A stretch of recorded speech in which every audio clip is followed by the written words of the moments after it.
The 2 Count, where comedy meets wrestling. Please comment, share, and like, and if you're watching the live stream, join us with your comments and questions. And now here are the hosts of the 2 Count, comedian John Russell, and wrestling broadcaster Big Ace. Hey everybody, good to see you. It is Tuesday, March 16th. It is 3/16. It is Stone Cold Steve Austin Day. Did you give me, if you remember that, give me a hell yeah.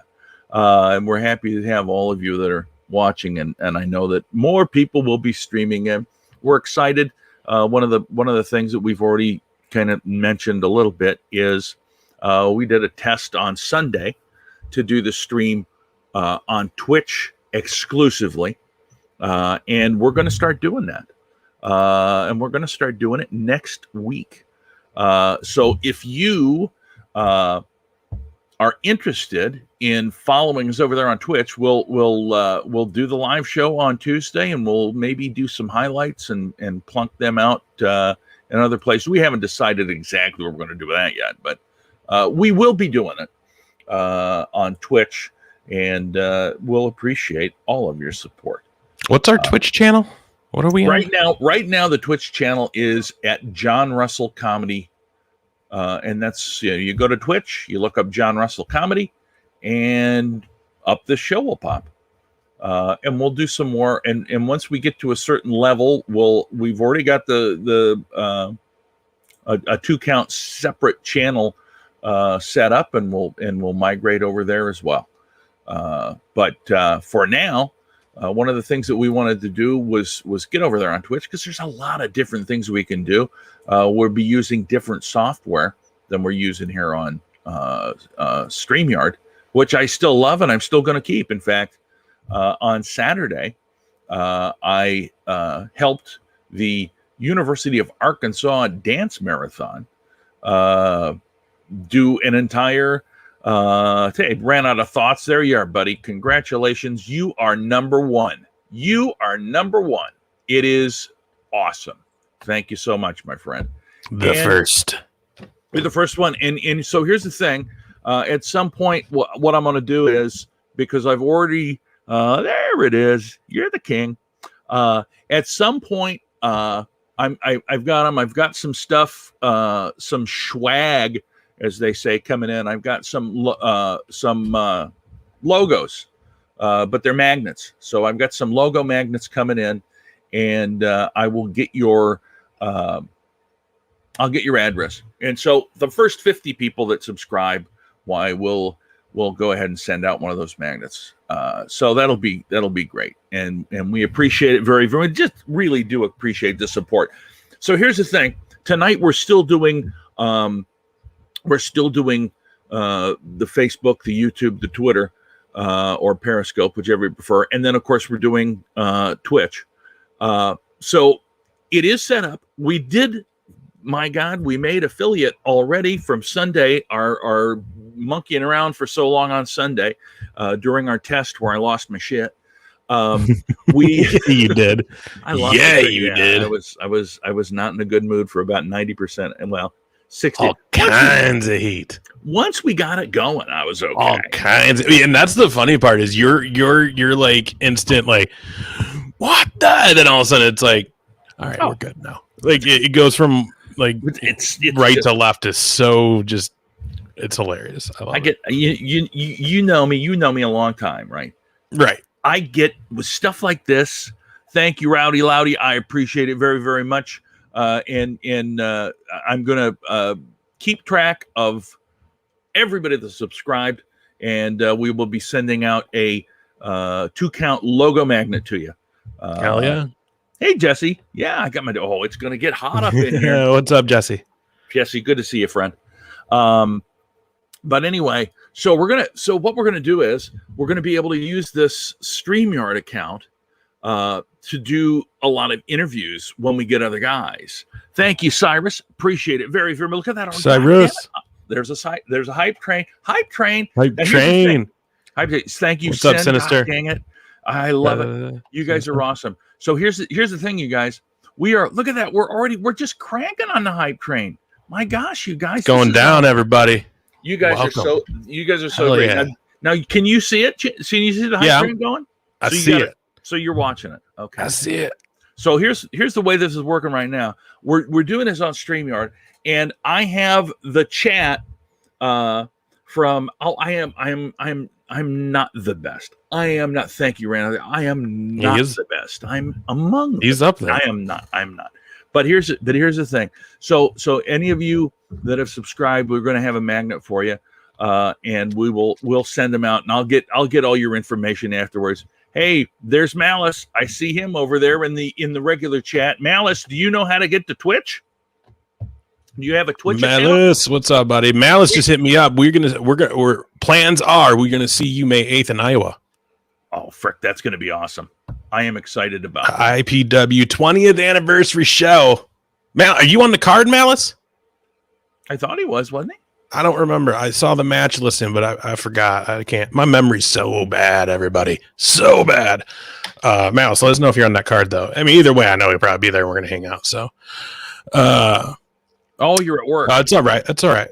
So we're just you know what? We're going to post the Twitch, though. Like, yeah, we'll post Facebook all of that when we do that next week. So you can still just click the link in. That's right. I read he's doing the death match. Yeah, that's going to be exciting. I hope you don't. I hope you don't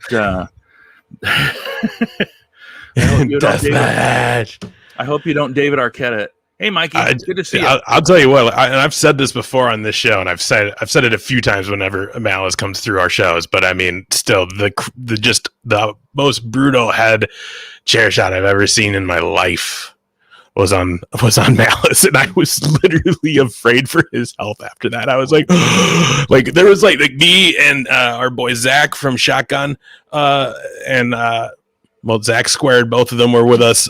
Rest in peace. It was actually a year ago yesterday that we lost Zigman. So again, it was just a weird day. But it's cool that we're getting ready for Waterloo, and it seems like that's all going as planned. So it's gonna be cool to reunite. But man, all of us had to take a step back after that shot and was just like, is he okay? Like that was rough.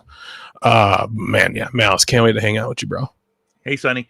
Yeah, and gosh, man. So I can't remember. I can't remember. We talked with somebody. I know we haven't had the chance to interview Malice yet. No, we gotta get him on. We've tried it. It doesn't work, but it will happen. But here's the beautiful thing about it, Malice. Now that we're going to go over and do this show on Twitch live, we can do the recording at a time that's convenient for you, and then we can just play the interview over on Twitch, and it'll work out great. Gosh, look, you guys rocking it.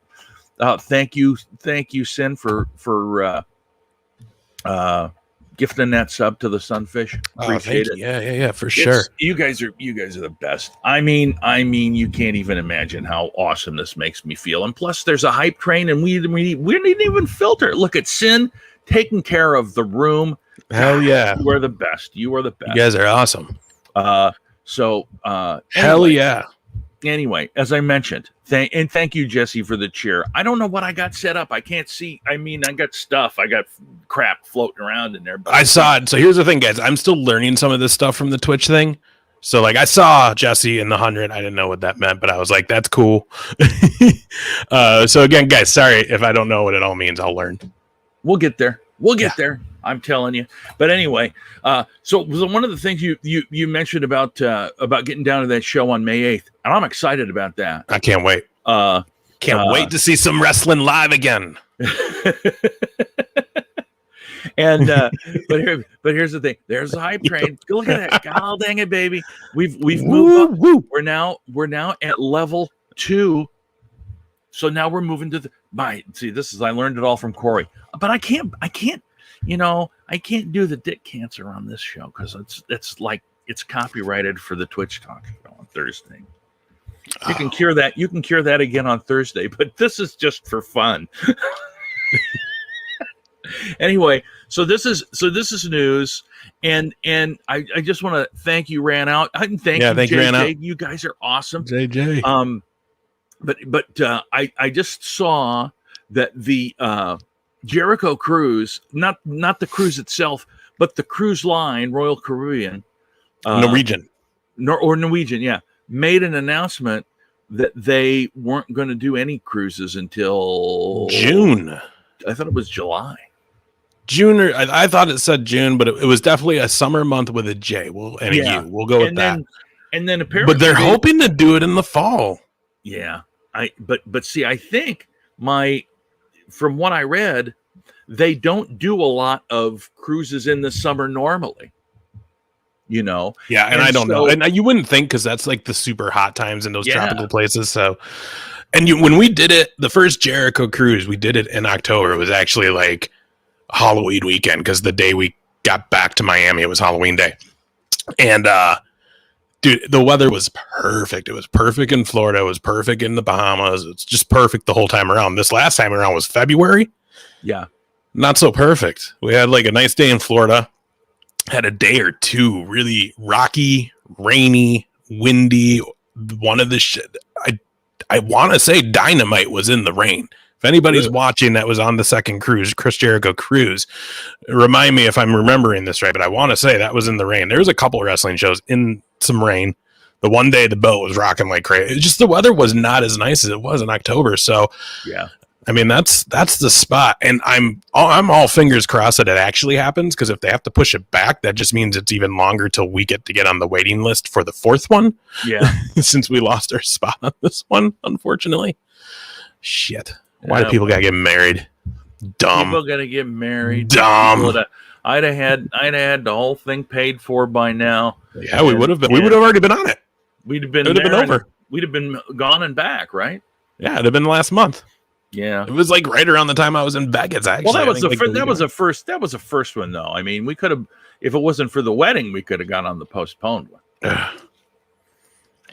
But anyway, that's okay. Yeah, unfortunately. Unfortunately, trust me, if it would have been like a cousin getting married or something, I'd have been like, sorry, bro, I'll send you a card. Yeah. It's a little hard when it's my niece and I have to walk her down there. Yeah, I hear you. Well, and then her brother, who was our third, obviously has to be there. He's kind of got to go. It's well, now also in my hometown of Rochester, that also is now the same weekend as the Nerd and Out convention that they're going to finally have, because they had to postpone it due to the pandemic. Yeah. So I'm going to miss most of that now. So it's just like, so that's I want to point this out, because we haven't talked about this yet, I don't think, with a lot of this group, and I got a feeling that some of these folks are toy nerds, kind of like you are. Oh, yeah. I mean, I'm not. Trust me, when he says I'm a toy nerd, I'm not that big. It's like wrestling toys for me, and it's like 80s, 90s, and my pops. The pops. I like me some Pop Funkos. Now, here's the thing: I'm not crazy. I'm not going to buy all of them. I don't even buy it. Like, if it's worth a lot of money, like, that don't really matter. I'm just buying stuff that I like. So wrestling ones, I'm a huge Park and Recs guy. So like, I'm trying to get my hands on all the Park and Recs, Funko Pops, Bob's Burgers, stuff like just anything that I like when I was growing up. I got some Flintstone ones. The Jetsons are out. I got to get those. Oh, wow. Yeah, man. I love the Dude, one of my all-time favorite movies growing up as a kid. You take a guess what it is?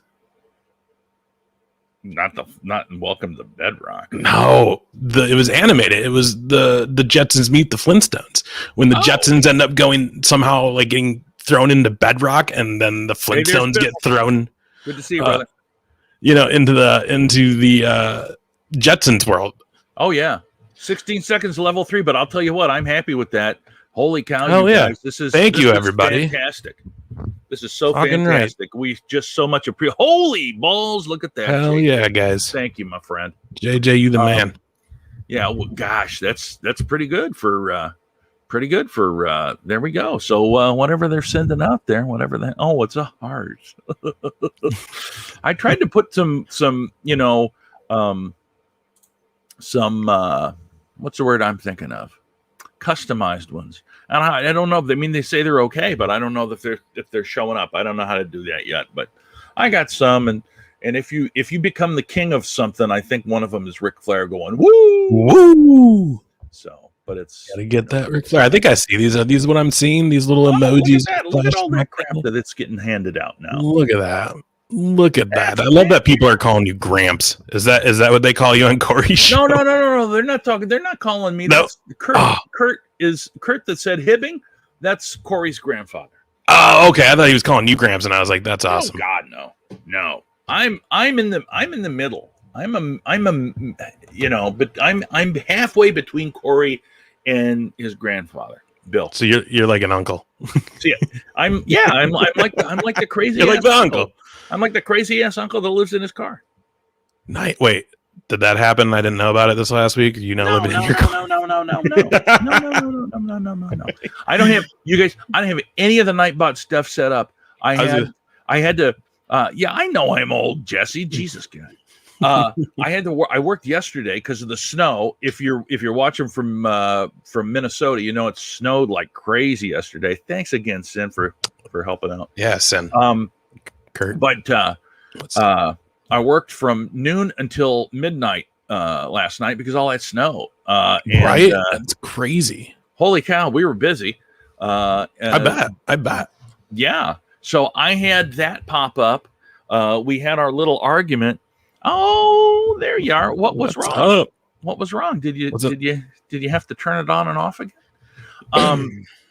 But anyway, so I was doing that, and I've got a lot of setting up yet to do on the Twitch, but we'll have plenty of time. We'll get a lot of it's set up now, but some of it'll be set up by next Tuesday. And by the way, we're going to start at I know Corey's got his show at 7 that starts, but in order to get Ace out of here because he has a real job and has to work in the mornings, we're going to start at 7 too. And I hope it doesn't start any heat.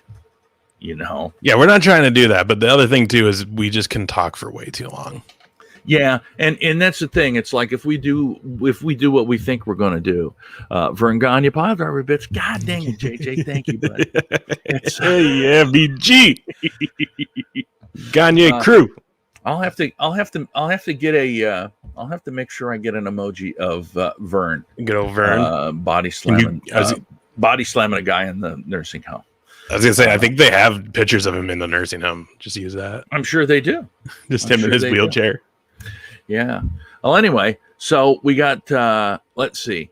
Let's start because it's always so far. It's a full week after we get to talk about Dynamite. Dynamite. And I just the thing. I mean, they had a lot of stuff going on. Two things that came popping in my head.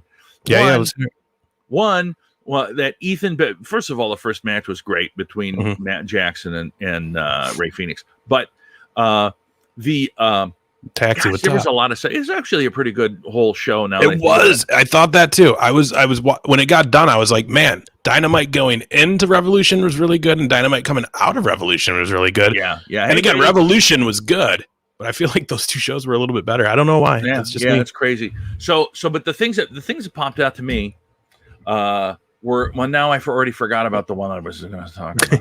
But one of them was the Ethan Page match, where the NBA feed, the audio. Oh my god! The ambient audio feed. It was like literally, I'm watching that thing because, as you know, last Wednesday night I was working too. Well, I wasn't working; I was sitting. But so I'm watching it back on the DVR and I hear that, and I got to take my earplugs out and say, "What the hell is that?" Nope, it's on there, and then I'm trying to figure out if I fucked something up.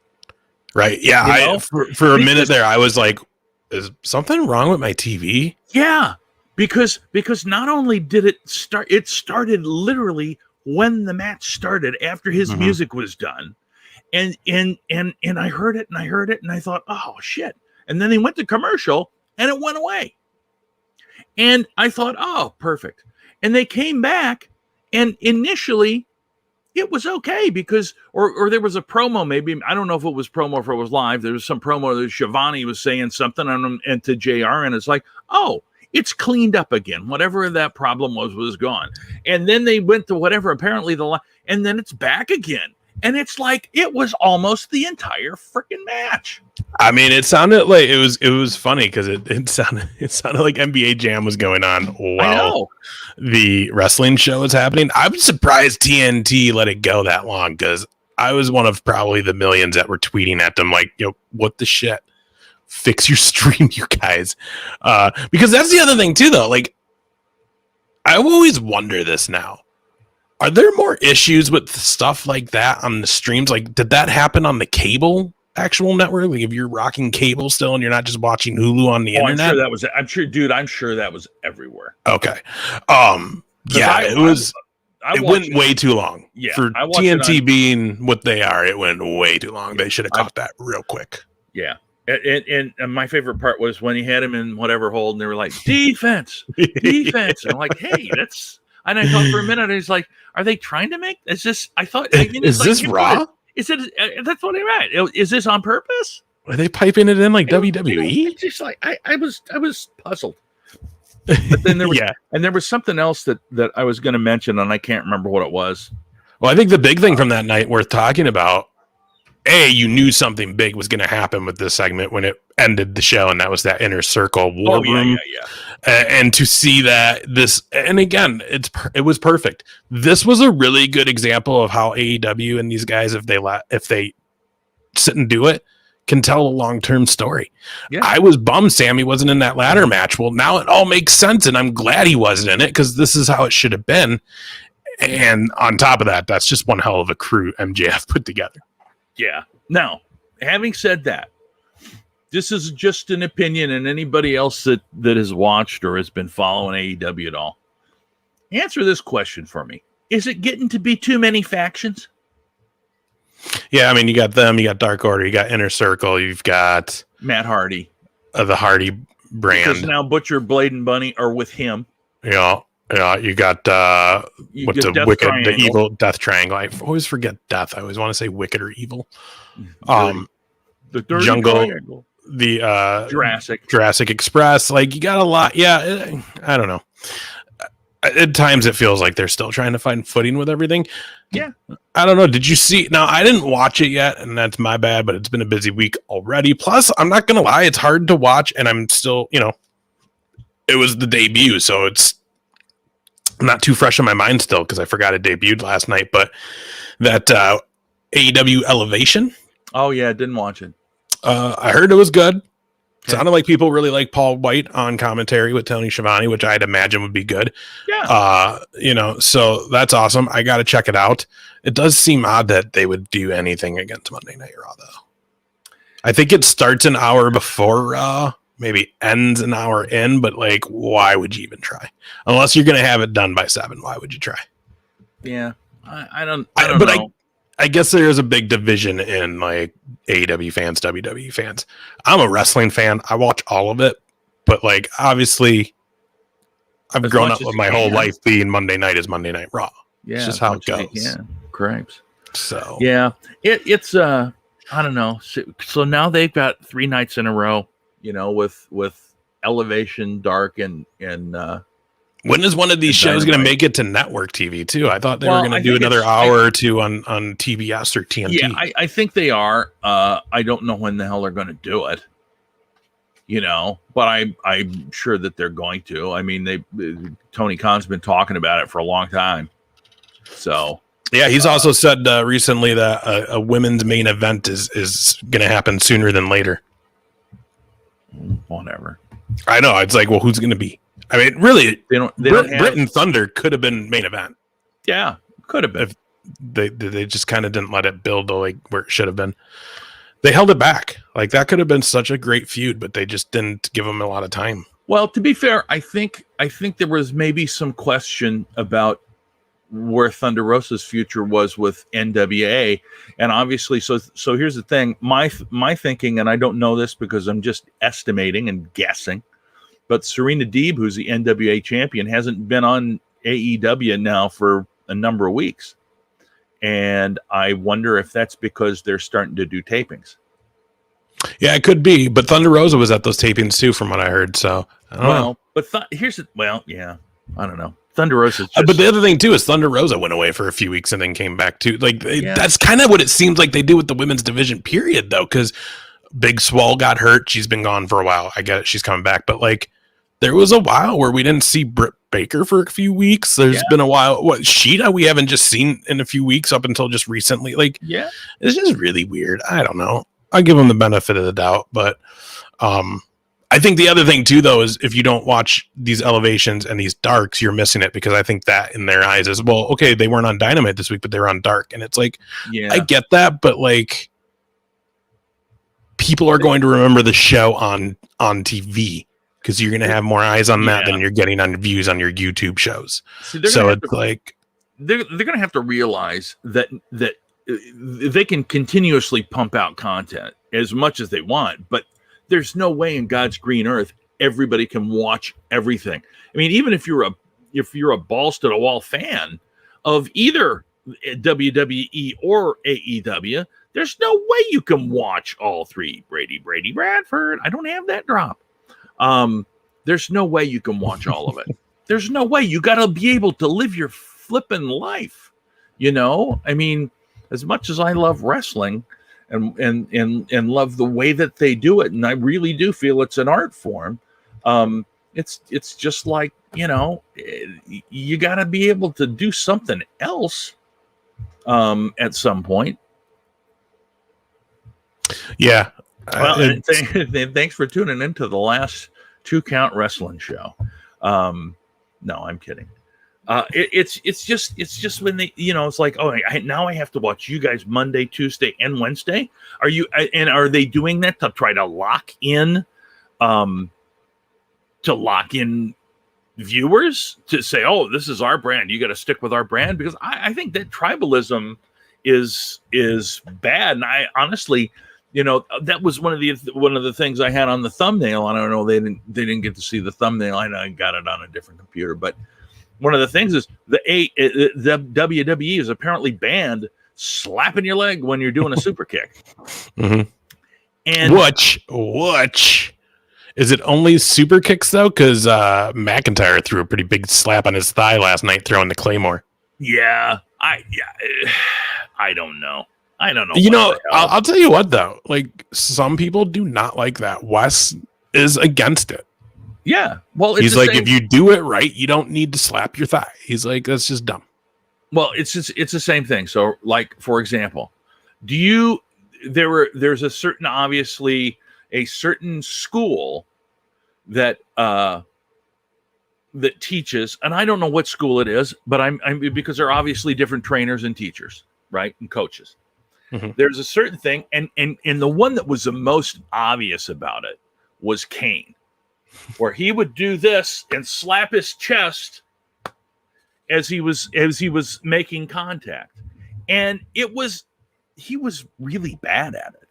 I mean, I'm not saying he's a bad character. I'm saying that particular move where he would do this and slap himself to make the noise. Now, I know that the Rhodes boys all do that too, so I don't know if that was something that Dusty did, but it's like, that's the thing. When you become a stupid fan, you look for that. You look at that stuff. It's like me trying to figure out how a magician does something, you know?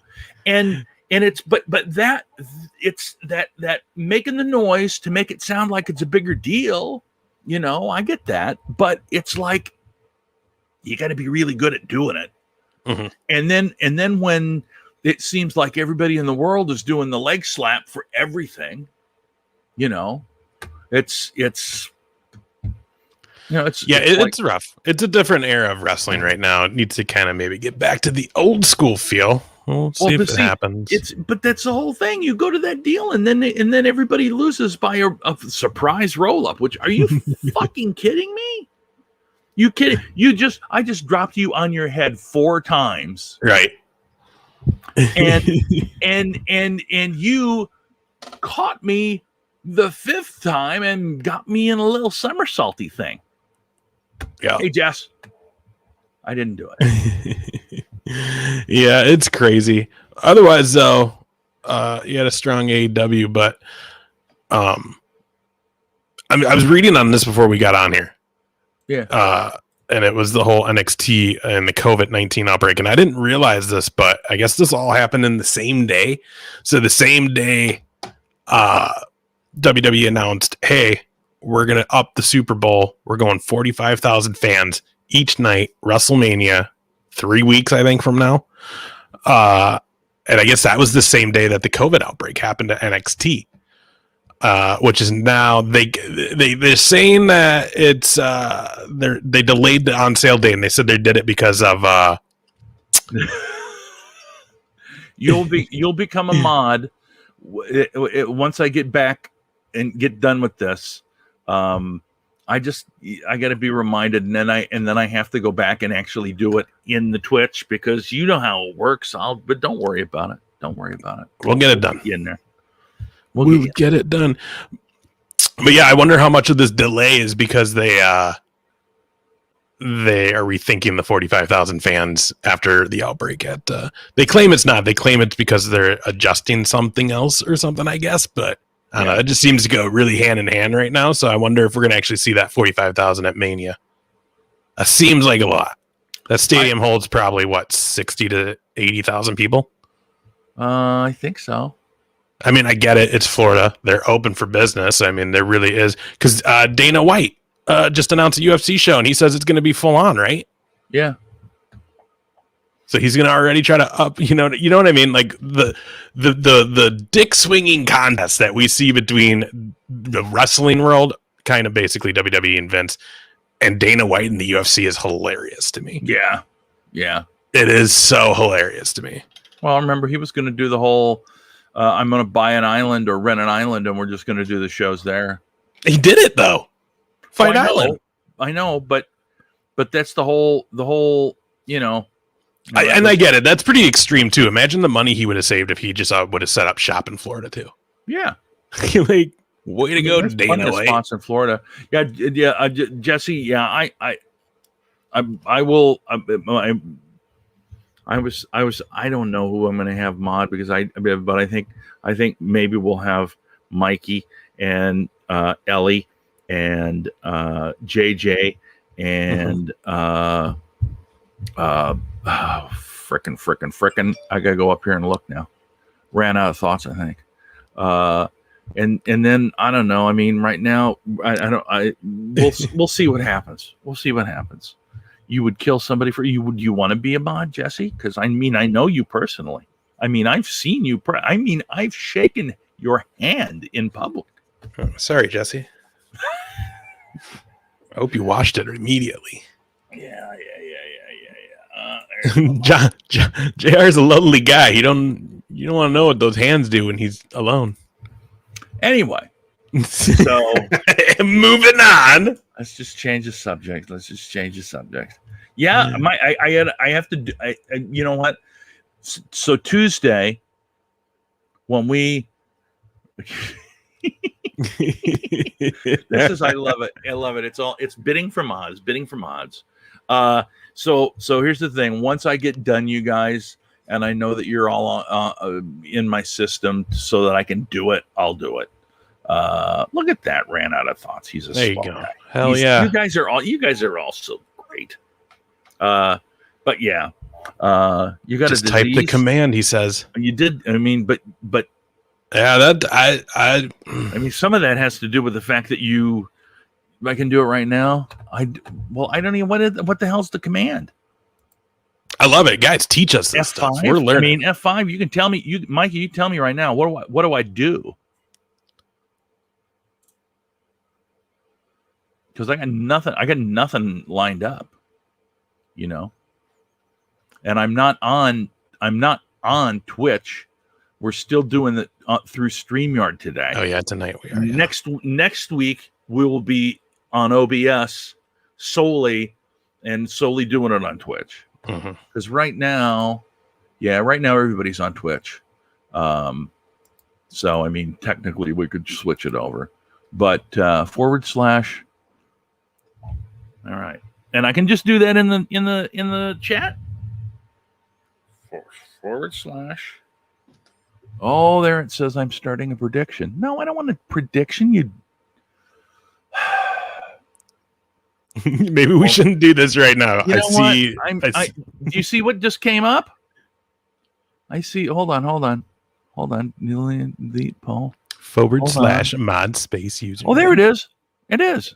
I Boom. see it. Okay. Got it. I'm almost right. And then I must have to put that in.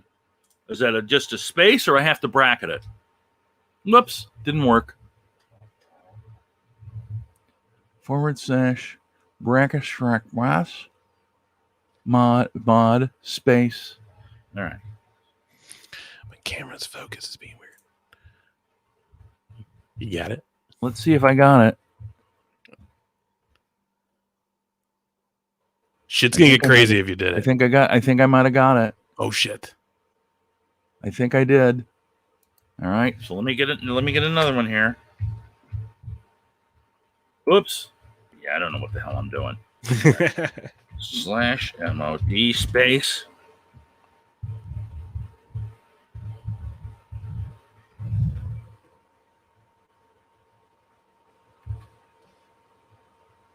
There we go. It's great because it's taken me so long to do this because I can't see shit. I got to make sure that I get the damn things right. Damn underscores. Wow. It's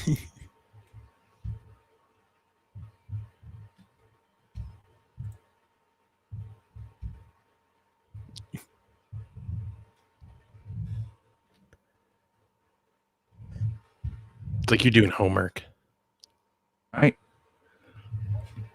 It is really terrible because I'm just so sucky at this.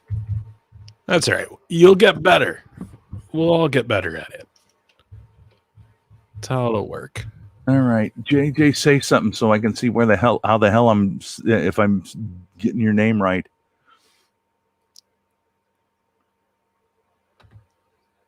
Where the hell did JJ go? Oh, good God. Get a longer name. All right. JJS blood alcohol. Oh, God damn it. I just love it because we've seen his name all night. And Did I get it? Did I get it? Oh, I love it. I don't want to pause that. Okay. So who else was I missing? You guys. Who you're making mod? I mean, was I making you a mod too?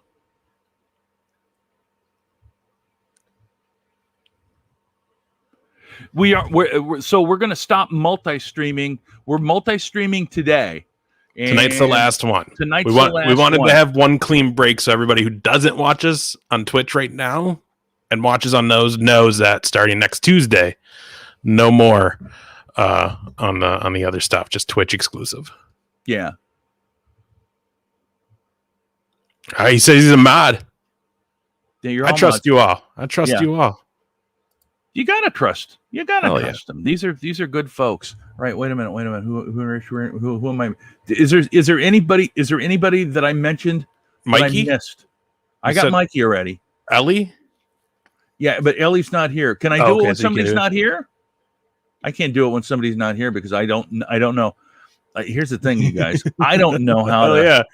Let's go. I don't know how to put somebody on here without being on Twitch. Yeah, I can, but I don't know what the hell her whole thing is. Yeah. I don't know what the. You don't remember her username? You don't see yours. Yeah, I just did it. Don't be doing that. Don't make me pull it back, JJ. Here, I'm going to copy this, and I'm going to paste it right here. I'm going to show you. I'm going to paste it right there. That's what just popped up. See? Oh, you do now. Oh, is that okay? Hold on. Yeah, now where the hell the Twitch? So I got the pop-up box. See? All right.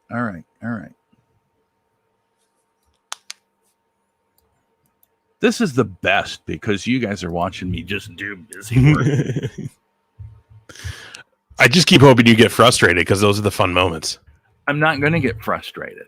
Damn it. I don't think. I don't think.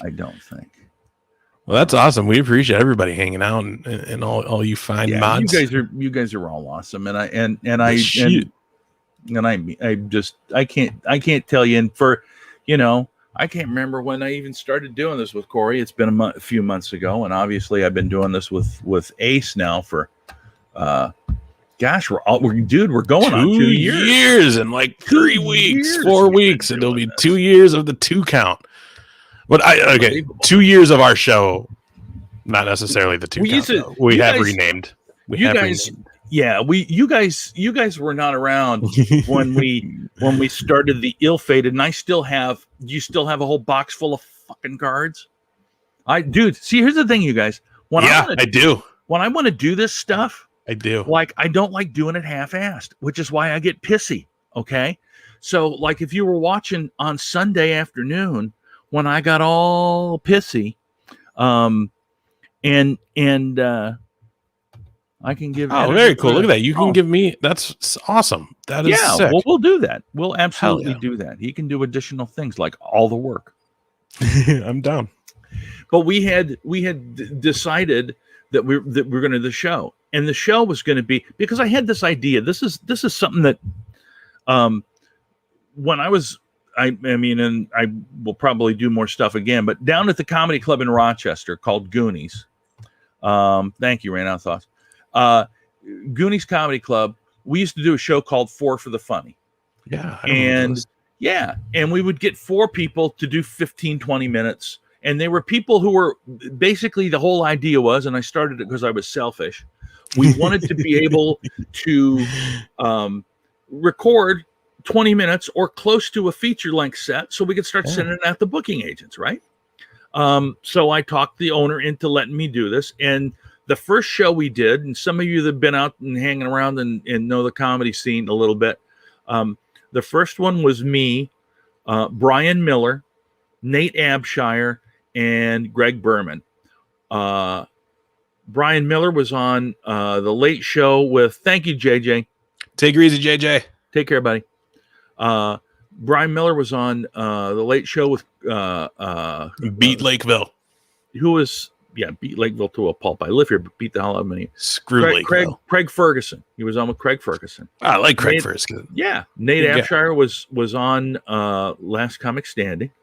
And Greg Berman has done several dramas. He's an actor out in Los Angeles now. He's done several ABC dramas.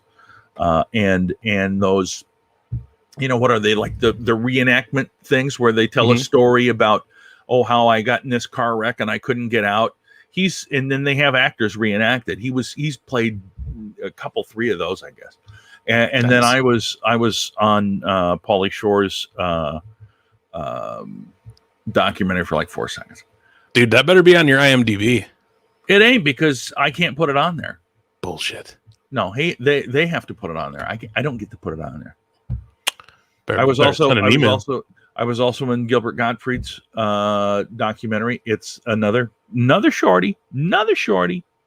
But anyway, I haven't seen that one, but I do remember watching the Pauly Shore one and seeing you in it. Yeah, and it's so funny that wait, you weren't here though. You were at it in the cities, right? Yeah, I was in the cities. The one that was down at, because he did a show there and here in my town, Rochester, which is like an hour and a half south of the cities.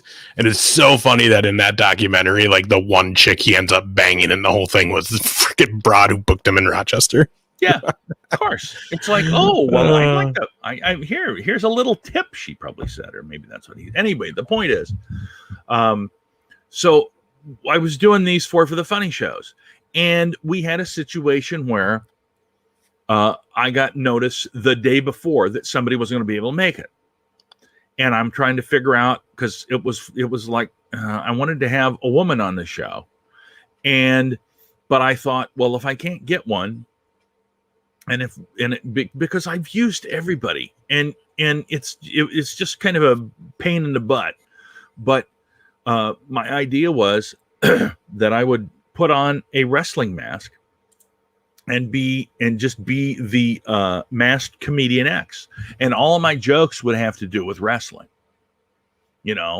and basically be an anti-comic, but threaten people if they didn't laugh that I would beat the hell out of them. And I put you in capital clutch, I break your back. You jabroni. There's already a guy doing that gimmick. He just doesn't wear the mask. Exactly. Anyway. So, but it panned out to where I did find somebody that could fill in, and I didn't have to do it. But now I have this thing, and then so now this masked comedian X is always rolling in my head. I'm like, oh, what can I do? I can use it somewhere. But then I never did, until we started talking about doing this. And then I had this bright idea. It's like, oh yeah, I will be the Masked Comedian X, and I'll wear a mask for every show. And the whole thing will be, I never take my mask off, just like the luchadors. I never break kayfabe, you know, and I didn't, and it sucked ass, because the mask that I had was not a good wrestling mask. It was very tight. And I've told many people, it's like putting 10 pounds of face in a 5-pound bag. Well, it's not really. Yeah, I mean, it's like a unisex size type deal. Yeah. Oh, and you have a slightly bigger head than most people. Yeah. You're just a slightly bigger person. You know, you're a big guy. Not even like fat. I'm fat. You're just a bigger guy, dude. Like, well, anyway, I have to look up to talk to you. I mean, I do that with a lot of people, but like you have to actually look up like more. You know, I give you credit though, because we did that for almost a year. Yeah, 8 months to a year. I don't remember. And like, dude, the minute we were off live, just and your face was red, you could see you were sweating, and you're just like, like I felt so bad that you had to wear that stupid. Dude, it was the worst. It felt so bad. I looked so many times to see if I could find like a bigger mask for you. Yeah, well, I finally found one. Oh, really? Oh, yeah. Remember, I got that blue one. Oh, okay. The blue one is fantastic. Oh, nice. If I would have had that blue one, we might still be doing the Masked Comedian X show. Well, here's my thought. Except all of our shit would be blue. Here's my thought. I think we do need to bring it back, but I don't think we want to bring it back show-wise. Like, you know. Oh, he'll come back and he'll do some shit. I was gonna say, like, that's something we're gonna have to just. That's a great bit. That's a great sketch. That character. Yeah. So I think we just need to do some actual produced bits that we can do with that. But anyway, and we, you know what we got to do? We got to do them at wrestling shows. Oh yeah. Only wrestling shows or comedy shows. Yep. He doesn't go anywhere else. No. Well, so bring the mask on May 8th. Walmart. I'll bring the mask on May 8th. We'll do something with you and Malice. I'll bring it. Maybe I should wear a suit. Hey, I'm the masked businessman. Right? I'm going to get a hotel that night, by the way. Okay. So, I mean, if you want a place to change, I know you got family in the area, and I think you might be staying to see some family in the area. Yeah. But, I mean, I'm just not going to drive 3 hours back. So, my plan is we're going to just stay the night down there. Plus, I haven't seen some of these people in a while, so I'm excited. Yeah, I hear you. Well, we'll get that done. That'll be fun. That'll be exciting. Hell yeah, man. All right, so I want to talk about this. We got Fastlane on Sunday. Yeah. And right now, the biggest match on that card that has my interest. I know you know where I'm going with this, and that is it was on our thumbnail. Randy Orton against Alexa Bliss. Sweet God, man. So Randy Orton is what, 6'6"? Yeah.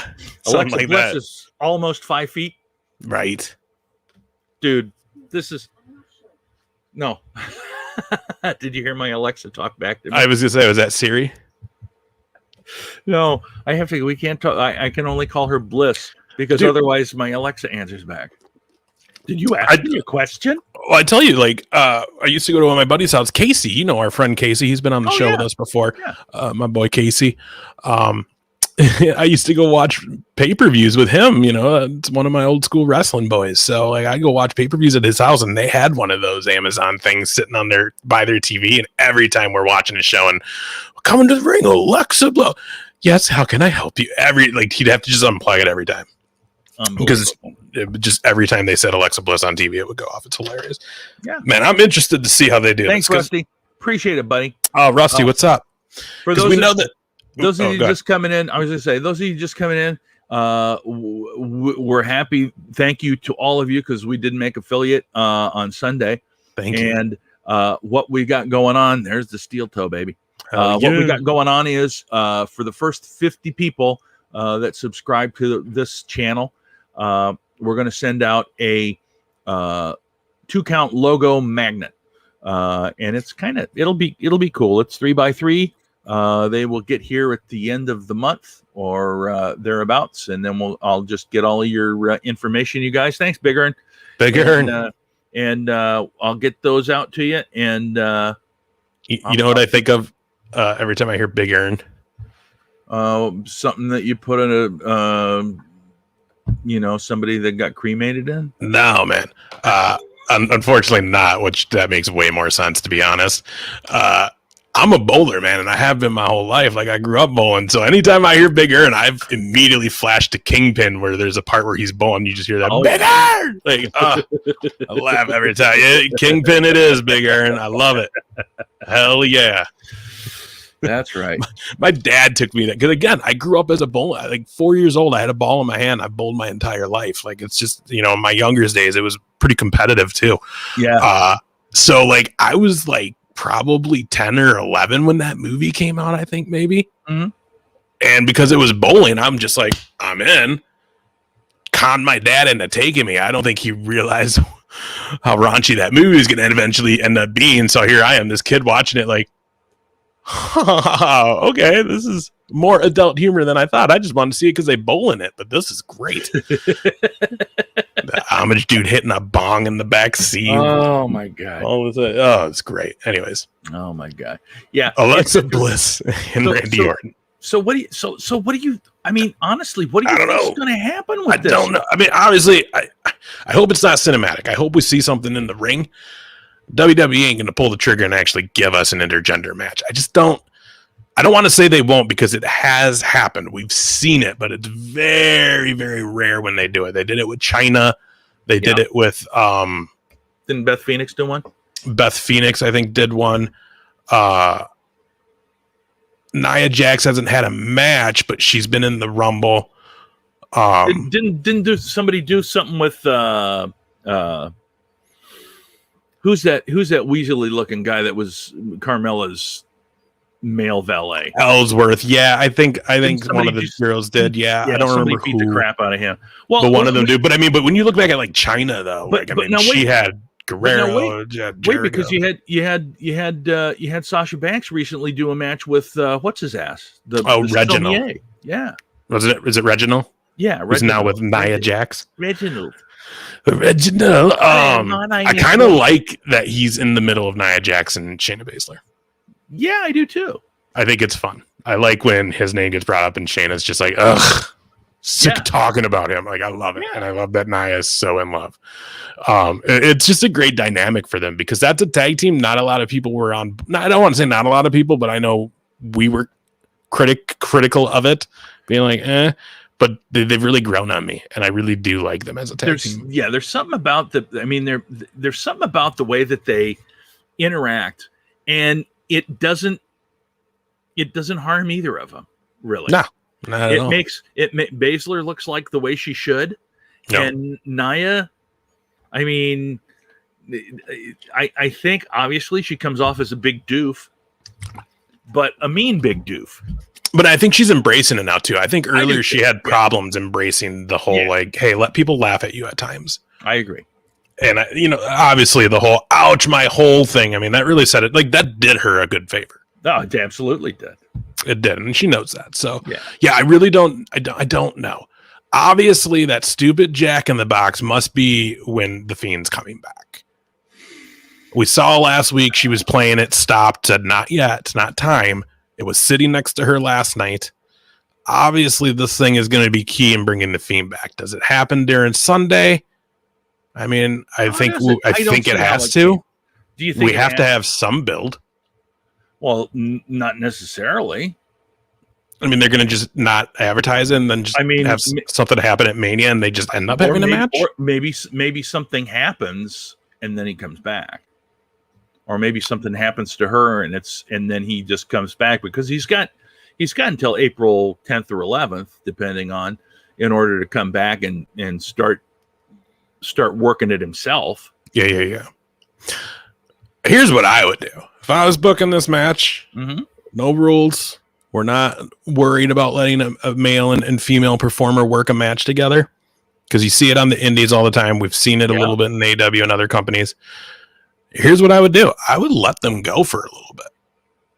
you got such a size difference that you can really help Alexa further along this great run she has going in this character by making her look a little tough and actually maybe bringing him to his knees a little bit. Yeah. But then you have it where he gets the better hand at one point, the tides turn, he dominates because now he is just that much bigger than her. But then that's where somehow either she does something, maybe that Jack in the Box is in the corner, he's maybe got a submission or he's about to do something, or she's just like got RKO'd and out and he's just doing something, reaches, hits it, boom, lights go out, next thing you know, Fiend's back. Yeah. Then you have 2 to 3 solid weeks to build of, okay, they are having a match. Alexa Bliss will be then involved. Or you could go the other way and you can have him just totally crush her. And then he comes back. Either way. But I like the whole, because you got that prop, you're playing up this gimmick that there's something with this Jack in the Box. I want to see her hit it when she needs it, and then all of a sudden lights go out, Fiend's there. Yeah, I like it. Here's the other thing, and I know you're a big Bliss fan. I was surprised that Asuka came back because I thought they were writing her off because she had a concussion. Apparently, she must have passed the protocols because she came back all full of crap. She heel? Am I right? Am I right? Yes, no. Heelish. I mean, it was very heelish. Are they going to turn Charlotte babyface? Maybe. It's hard to say. Thanks, Bigger. It's here's they were making her look the good person in the whole Ric Flair, Lacey Evans stuff. So and that kind of just ended. So she still has the whole people were feeling bad and like that's weird. Whatever. So it almost feels like I just say the whole revenge thing with Shayna and Asuka. Asuka looked like the biggest badass in the place to me. Oh, she most definitely did. But I think that sends the message now. That sets the tone. So if they're going to do her and Charlotte, she can now be the heel because now she's just out for blood. No more nice Asuka. I don't see Shayna and Asuka being a Mania match because I don't. No. I just don't think they would go that route. Well, but that's going to be a very interesting note too. And I don't know how much this will have a factor in it, but I'm just curious because it involves Charlotte, I think. But no more Andrade. Yeah, that I put it in the thumbnail too. It's if you haven't seen it, it's I'll start popping those up. I'll start saving them so I can pop them up when we do this. But I had a picture of Charlotte and Andrade together, who, if you're not familiar, they're apparently fiancés. And Charlotte's sitting there holding the belt, and Andrade's sitting there grinning. And I have a little bubble caption that says, "You haven't been on TV since October." Right. Because he hasn't, and he's not hurt. He's asked for his release now. Yeah. Which I didn't hear if he got granted. I heard that they responded. I guess I didn't hear what the response was. But it's so crazy to see that this is happening to somebody who his fiance is top of the women's division. Usually you don't see that happen. Usually they do take care of the other person. For Christ's sakes, Lana and Rusev, and look how that all ended. But Alice, Black just a weird and well, yeah. But that's a little different. But that's a little different just because Charlotte is the top of the top. It's not the same in the hierarchy, but because she also pitched a storyline for them. Yeah, I know. How did that not happen? Yeah. Charlotte, we'd rather have your dad go woo and get Lacey Evans pregnant. Either that, or that could have at least been a fun month or two with her going against Zelina Vega when she's pulling Andrade away from her, from Vega, before she left. But it's so here's the thing, and that was another one of the things that I thought we should talk about. There are so many people, so many talents on WWE, and let's be honest. AEW to a certain degree, but it's a little bit different there. They're not as high profile talent, but there's a lot of talent on WWE that is just flat ass missing in action.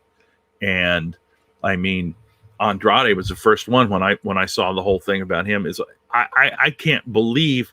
Do you remember he and Humberto and Garza were on television every single week, basically doing the same shit.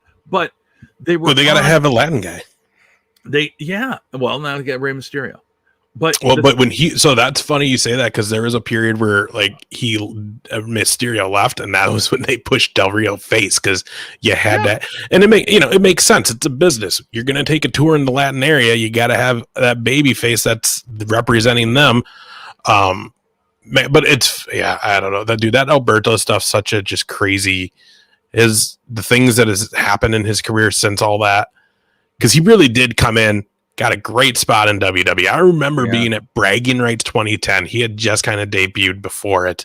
And this is when he was going to go after Mysterio. Like, it had only been maybe a few weeks he was there. And like, they were on the same team, Raw, in the Bragging Rights match. And he takes Ray outside and throws him into the thing and turns on all of them. And it was great because my cousin Junior, this is on my Mexican side of the family, so very animated, was like freaking out. Like, you gonna do Ray like that? You gonna do Ray like that? Oh man, I'm just sitting there looking at it like, hey man, it's a show, right? Like, Ray's gonna come back in about 15 minutes. And sure as shit, the match ends with him coming out to help Edge finish the match off, and they win. And he's like, "Yo, man!" And I'm like, "Come on, bro, you're an adult. Like, this isn't real. Like, it's a story they're telling. You got to see how, it's pretty." There's only a few ways they're gonna go with it. You kind of could put it together if you watch the shit long enough. Yeah. But it was hilarious. But I mean, I remember that was the same night I actually ended up running into Chavo. Well, first it was Alberto. Yeah. It was Alberto. It was Ricardo, his ring announcer, Luke Gallows, and I think it was just those three at first. We saw him first at a strip club, then we went to a different bar, and they walked in, and the bar was dead. So it was it was interesting. Yeah, he's got the hair down for sure. It's a casual night tonight, guys. I didn't want to use anything on it tonight. He only, does that if he doesn't want to get in the way of things.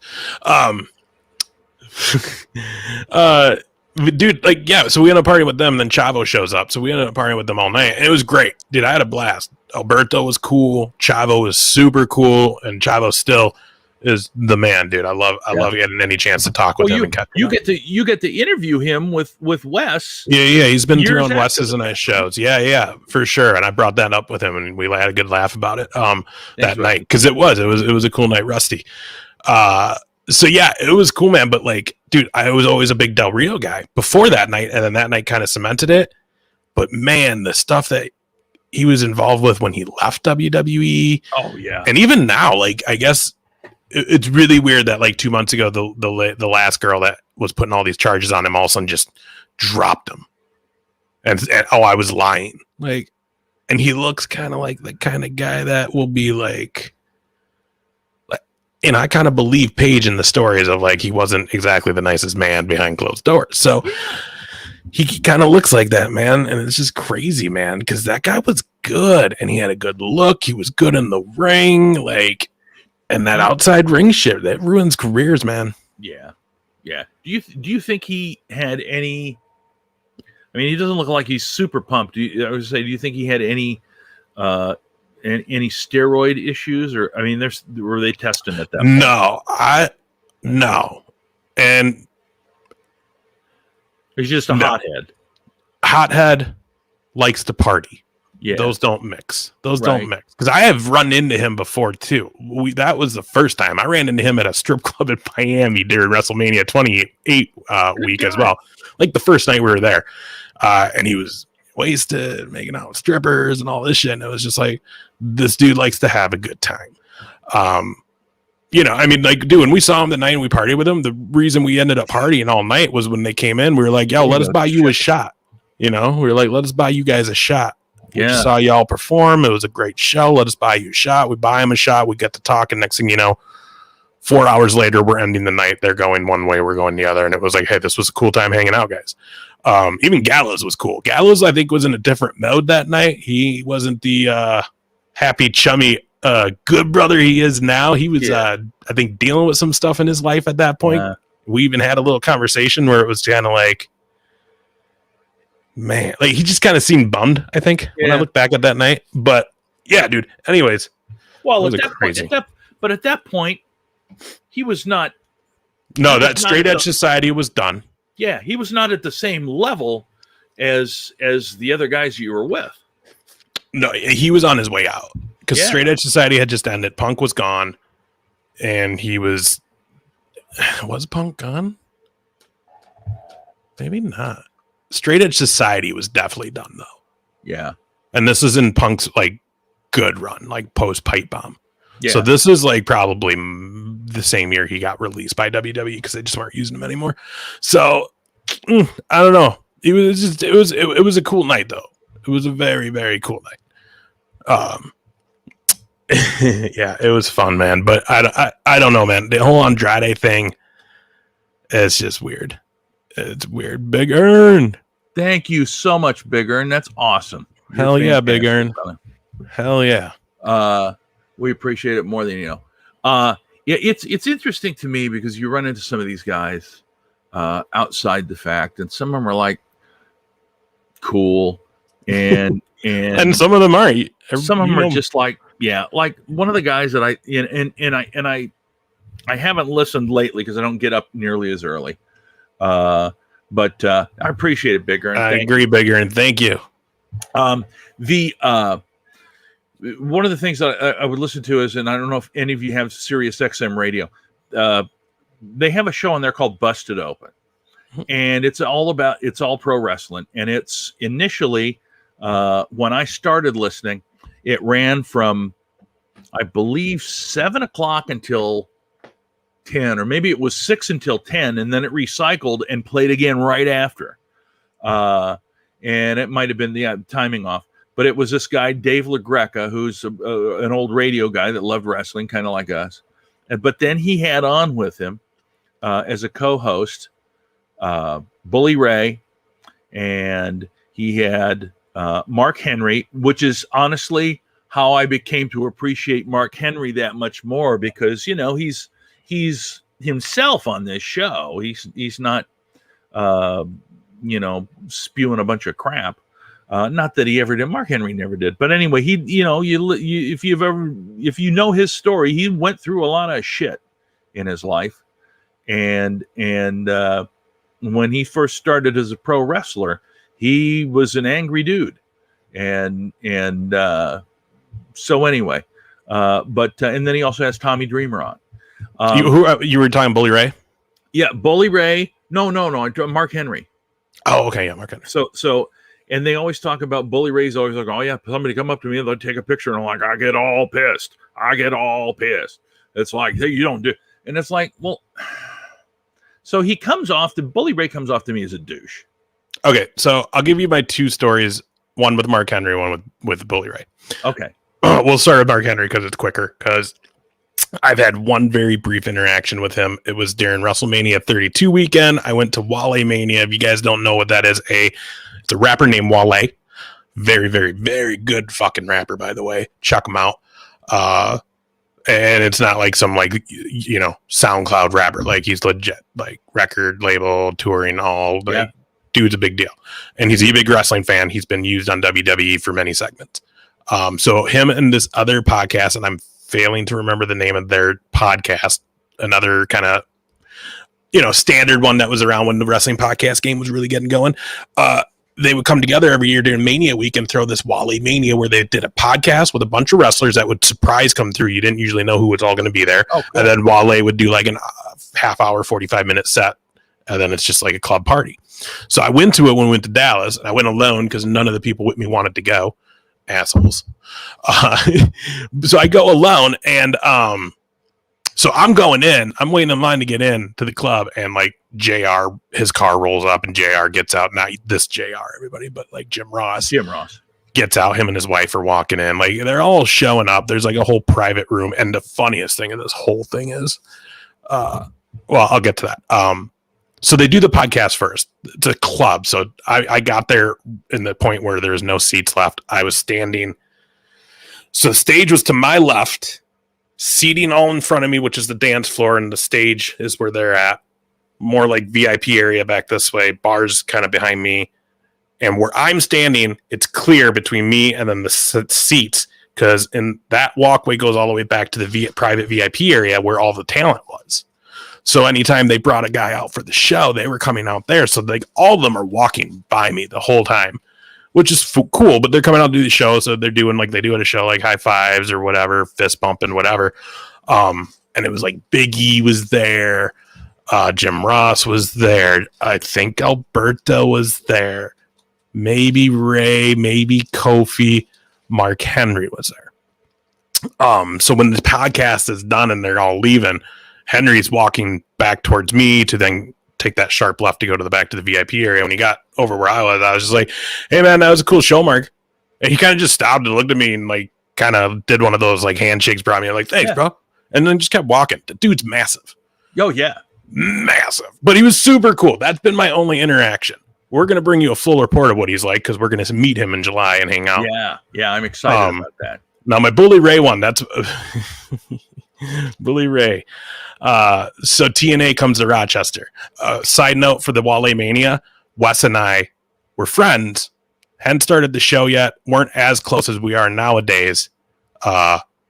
Randomly, Wes is sitting in VIP that night at Wally Mania and sees me. He's like, "What?" Hey! And then tried to sneak me on stage, and the bouncers were like, "Hell no!" And he's like, "Sorry, bro." It was funny though. It was just really random that he just happened to be there. It was crazy. So Bully Ray, TNA comes to Rochester. They do an Impact show. The bar I work at and do a lot of the entertaining and DJ and run all the DJs and stuff. We are the official after party. Like we got with the radio, you know how it works. We got with the radio promotion who they were promoting the wrestling show with. They got us signed on to be the official after party. So when the match was over, the show was over at the arena, the Dudleys were in the ring and did their table gimmicks. And then we're like, "We're going to Mickey's." So I'm like, great, better leave.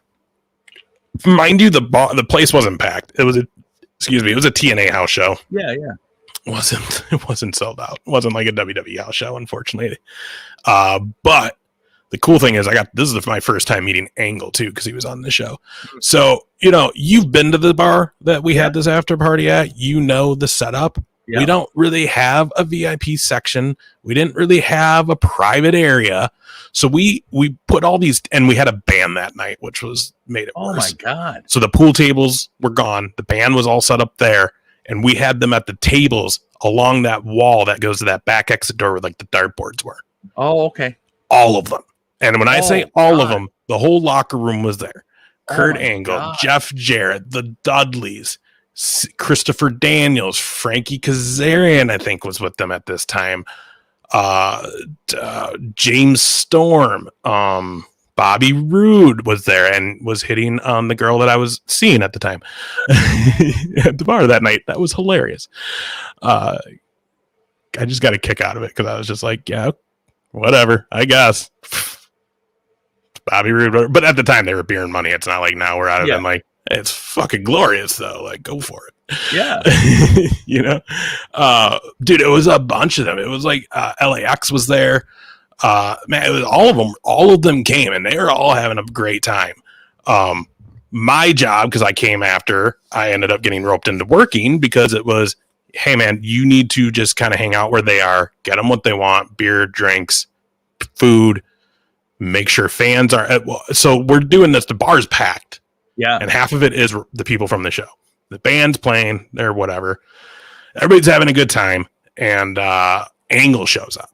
Oh, also, Road Dogg was there. He was the producer that night, so he was there too. We gave him, the promoter gave him like $50, and our party bus drove him to Perkins to get food so he can go home. He was smoking one. He's out the back the whole night at the bar. It was hilarious. He was super cool though.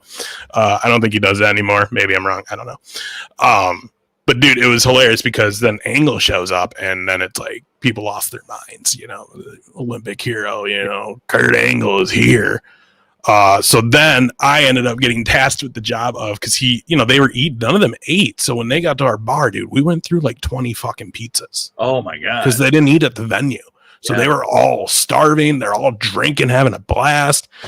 So I have to sit with Kurt Angle for like an hour so he can eat pizza and just hang out with the wrestlers because people wouldn't stop coming up to him Oh my! And God. he even said, like, the guy and I almost want to say it might have been Jarrett's family member. You get, if you want to see us, I don't know if I want to wrestle JR again. It was anybody, Jesse, you know already, your hand, remember? I don't want that on my whole body. Sorry, JR. So like I had to stand there and like people would come up, get a picture. Plus he is bigger than me. He would wreck me. Yeah. I had to stand there. So when people would come up and be like, "Oh, Mr. Angle, can we get a picture?" He would be cool enough to do it and maybe sign something quick. But then it was my job to be like, "Okay, please move on." Yeah. Because otherwise people would just stand there by him and he's like trying to eat, trying to talk. That's crazy. And this is like not in his great days. He had lost some of the weight by this point. Obviously there was, things going on that he don't do anymore, but at that time it was a different time for him. Yeah. So nice though. Couldn't have been any nicer to me. Very nice. The Dudley Boys. I was told to take pictures for our website and our social media.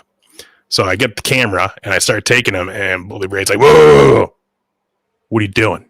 Don't be taking no pictures. We didn't say you could do that." And I was like, "Sorry, man. I'm with the bar. I just trying to take the pictures. It's for our website."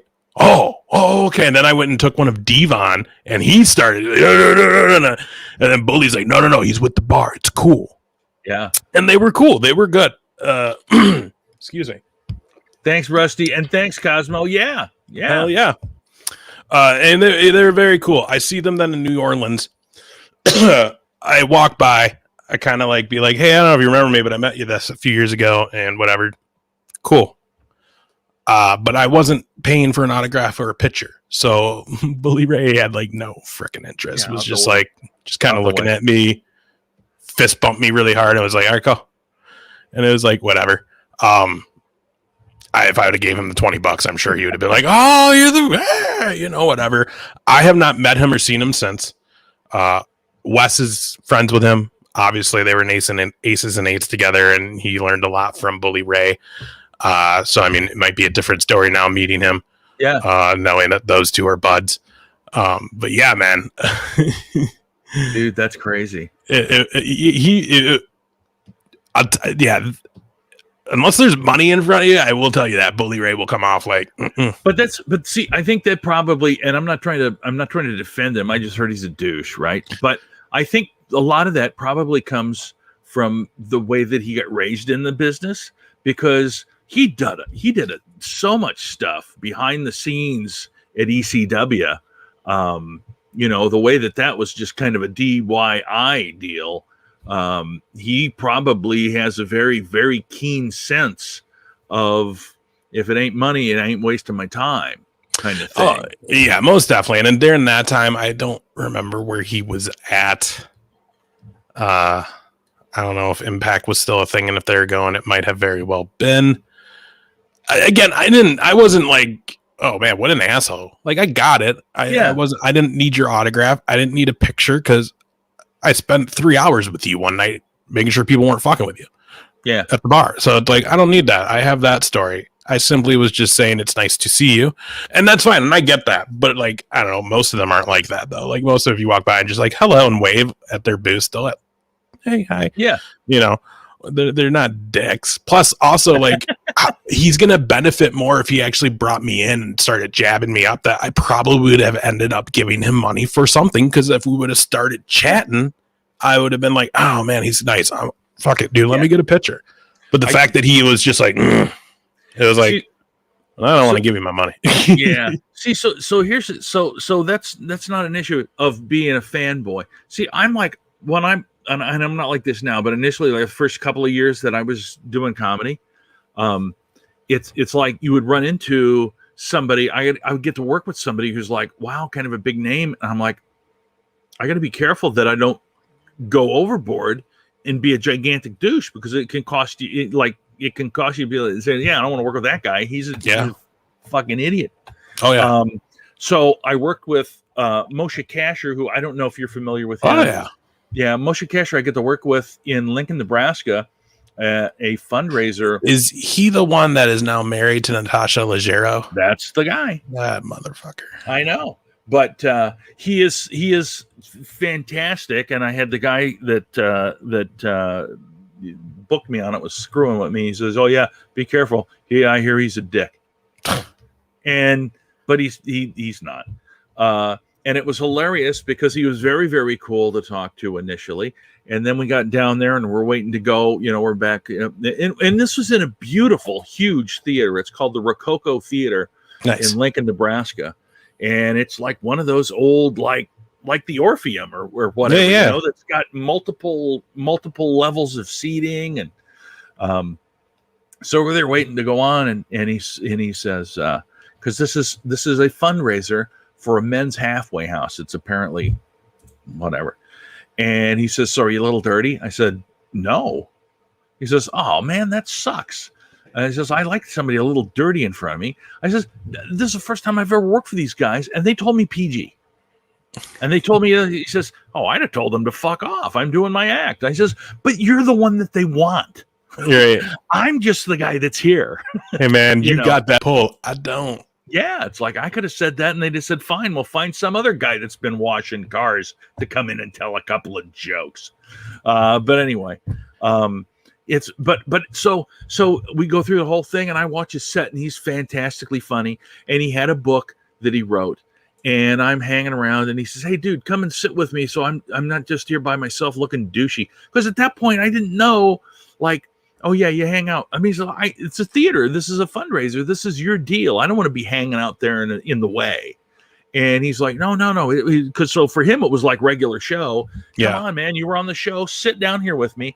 And then I, like a total fucking dickhead, he's got this book and he's signing for people. I didn't even ask him for a book. And it's like, out of anything that I've done in comedy, I wish I would have goddamn done that. Yeah. I get what you're saying. It's hard, man, because doing the show with Wes, meeting some of the people, and just, now that people know that I do this, and I've done it for a while too. That's the other thing. Yeah. So, I mean, like, when you meet them, it's very hard because you don't want to, because at certain point doing all the wrestling shows I've done, because I've been doing it since Mania 32, so 30, whatever, 5 years now. At some point it went from I'm a fan of this industry, whatever, to eventually it started becoming that, well, now I'm actually kind of considered in this business because I'm working with people in the business, which means I'm in the business working with people. So I mean, I'm not doing any shows or anything, but I definitely would say that I consider myself, like you say, I'm a wrestling broadcaster. I broadcast regular shows about wrestling, and I do one with a professional wrestler, and we do shows with other talent. And it's hard when you do some of these shows because you don't want to. So, like doing the show with Wes, our very, very first episode ever was Brian Cage. Yeah. Unfortunately, we have no video because it was before we were doing video podcasting. It was just the three of us in a hotel room kicking it, and it was a good time. Fast forward a few months later, I see Brian on the Jericho Cruise, the first one, with his wife and newborn daughter, or whatever, newborn child. I think it's a daughter. So, I'm in the midst of all these fans coming up and whatever, and now I'm trying not to be that guy. Yeah. I've met him. I've had introductions. We've spent time together. He knows who I am. I'm not trying to run up on and be like, "Hey, Brian Cage, oh my God, you're on the boat too," because that's gone. Right. I'm a fan, but I'm a fan of someone that I now kind of know personally. Yeah. Maybe not a friendship, but we know each other. We're acquainted. So when I see him on the cruise, I'm trying to just be cool about it. And I was, I literally just went up to him. And again, he was with his wife and his child. And it was just, "Hey, man, what's up, dude? How's it going?" And I'm always the guy that I'm like, we only met once, even though we spent time together. Maybe he don't remember. So, Ace from what? Yeah, what's up, man? And was as nice as can be. And ended up him and his wife were having a conversation. Other fans were coming up. "Can we get pictures?" "Oh, I'm with my family right now, man. Like, next time you see me walking around the boat, ask. I will definitely do it. I'm just, we're just having a conversation here real quick, but then we gotta," and then I'm like, "Oh, hey man, I can let you go." "No, it's cool, man. Like, finish our conversation." Like, so it's like, you have to be careful. Like like you said, you're working with big name comedians and you're trying to get someplace with it. Yeah. I'm trying to get someplace with this. and that's just further into this world of wrestling, that it's like, you don't want them to be like, yeah, it was all right, but that totally just fanned out on me. Yeah. It was a little weird. Like at a certain point, like just treat me as your peer. Yeah. And so that's what you have to do now. And it's sometimes hard. You'll see this when we go to Waterloo. With some of the people, you will see this. I've talked about it before where I've had a friend or two that have come to some stuff like that with me. And then when it's introducing to them, it's okay. Well, now that you've met them, you're going to see them all weekend. Yeah. So just be cool. Be cool. Treat them like you're regular. Don't start asking stupid questions. Well, like do that when you meet them at like the actual show and you're paying for your autograph. But if we see them at the bar and we have a drink, I don't want to hear that. Just talk. Just have fun. And sometimes they do. And sometimes they do. The legends, the old schoolers, and you're going to see this too, and you're going to love this in Waterloo. Although they got rid of the hotel bar, so I don't know where this is going to happen. It used to happen in the hotel bar, but they redid the whole hotel where we stay at for this thing, and it's actually nice now. But they got rid of the bar, and it's the breakfast area now. But that, you used to walk in there every night during the Hall of Fame in Waterloo, and all the legends were there. Briscoe, Slaughter, Dylan, Thunderbolt, Varan Rashi. All of the old timers would be in there just sitting and telling stories with each other, laughing. And you're just sitting there watching them like, dude, these guys are just telling road stories to each other about the old times and just laughing and having fun. And this is like, we're watching history, and it's in the city. If you're not that big of a wrestling fan, don't know, Waterloo, Iowa is where the whole NWA started. It came together in Waterloo, Iowa. They met there and did it. Not in the exact Alliance. Not in the exact hotel we're in, but in the vicinity. Yeah. So it's like, dude, it is so freaking crazy. Dude, you're going to have so much fun. You really are. Because I think, Briscoe, Thunderbolt Patterson, J.J. Dillon are going to be there for sure. Trish Stratus, Mark Henry. Gosh, I can't even remember. Cole Cabana, I think. Brian Pillman Jr. coming back. There's a bunch, Terry Gordy, or what it was, Barry Gordy. Who was the Gordy in wrestling? Terry Gordy. Terry Gordy. I always get him and Barry Gordy confused. Yeah. Terry Gordy. His daughter is going to be there, who I think just got brought into WWE or had a tryout. Nice. Like it's insane, and there are probably going to be more announcements of people that are going to be there. It's just. It's cool, but you got to be Iowa, and you can you can get tickets for that right now, right? Yeah. All access passes are probably, like, my guess is 130. But that gets you Thursday night. There's a reception. Friday all day is wrestling stuff. You got the evaluations that if you have the all access pass, you get to go to, which is where like Jerry Briscoe, J.J. Dillon, I think Thunderbolt maybe sat in it on last year. You've had Ken Patera has been there and sat in on it. I think Ken Patera might be there again this year. Danny Cage. I don't know if anybody's familiar with who Danny Cage is. He runs the Monster Factory out in Jersey, New York. I'm sorry. I'm messing that up, Danny. I'm sure you're not watching this show, but if you do see this episode, my bad, brother. Who, again, he's had some big names come through there. As of recent, Damian Priest and Riddle are his boys. They came from the Monster Factory. And we're going to talk more about Danny Cage before the night's over. Malice is back. Never. Yeah. Malice, what's going to be so crazy about Waterloo this year, dude, is we're going to see a whole new Wes. And we're going to see a whole new Wes because Wifey's going to be there. So, like, I've been telling everybody, I'm going to have a bit more free time because usually Wes and I kick it 24/7 during the Hall of Fame because we're boys, we're brothers, and that's what we do. But Miss Velvet's going to be there because she's also on the show and will be there all weekend.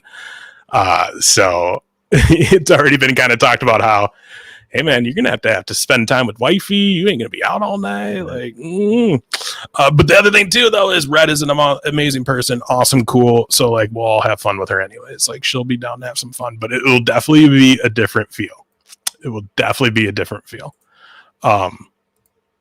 Dude, I want to... it's going to be fun, though. And you guys are going to love Red when you guys get to meet her because she is super cool and just a talent. I want to, since we were talking about Danny Cage, I don't know. I'm guessing we'll wind the show down here pretty quick, but we were talking about things that were happening in the world of wrestling. And again, Danny Cage is an upright guy, man. Classy guy. I knew this from the moment. He's definitely going to play good boy that weekend. But we'll still have some fun though. So Danny Cage, again, I met him a couple years ago in Waterloo. We've been able to stay in contact. He's a cool person, good friend, friends of the Briscoes as well. So, it's been cool to get to know him. He runs the school out there.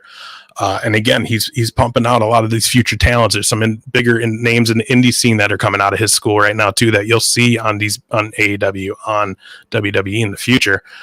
Just a phenomenal school. They're doing the shows now over out there too. You can watch that all online.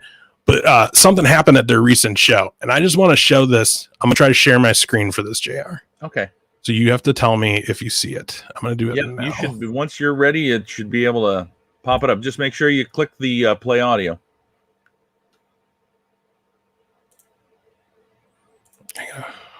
Let's see if I can.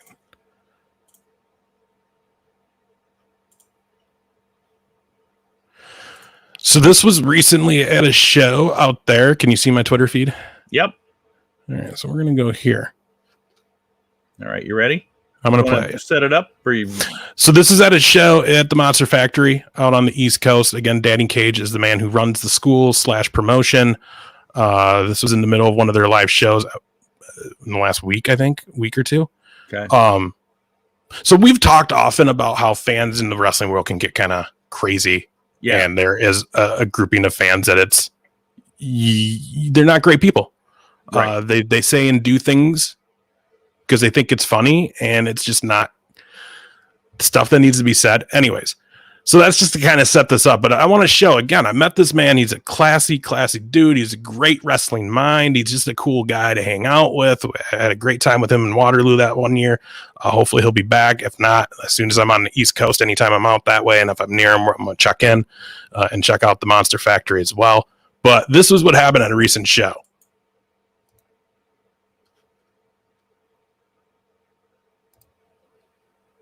If it'll ever play. You got shitty internet like me. Well, it's because I'm running StreamYard, Twitch, and now Twitter, as well as another laptop with, which I can actually shut this one off now. I don't need this one anymore. That's a nice lighting. I know. And I'm sad that this isn't going to play, because everybody should see this just to show that this is the world we live in, and at least some people are, taking a stand on it. What the? Come on.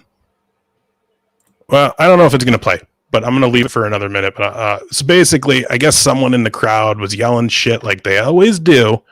And I'm assuming that the match involved a person of color, and someone from the crowd thought it would be a funny idea to yell, send that person back to Africa.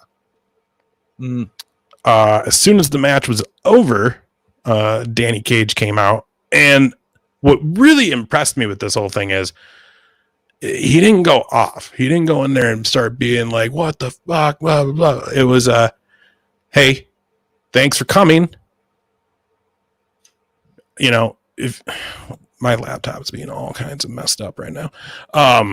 He basically came out and said, he's like, hey, we don't tolerate stuff like that. And whoever thought it was a funny idea to say, send that person back to Africa, it's not. And if you really want to have a discussion about it because you don't agree with me, here's my phone number, and proceeds to give his actual cell phone number out. Oh, wow. On the microphone in the middle of the ring, and said, call or text me and we can hash this out. But no one's going to say anything at my shows like that ever again. And if you do, you're gone. Wow. And it's starting to, it's going around online. I'm really bummed that it's not playing. Yeah, that makes a couple of us.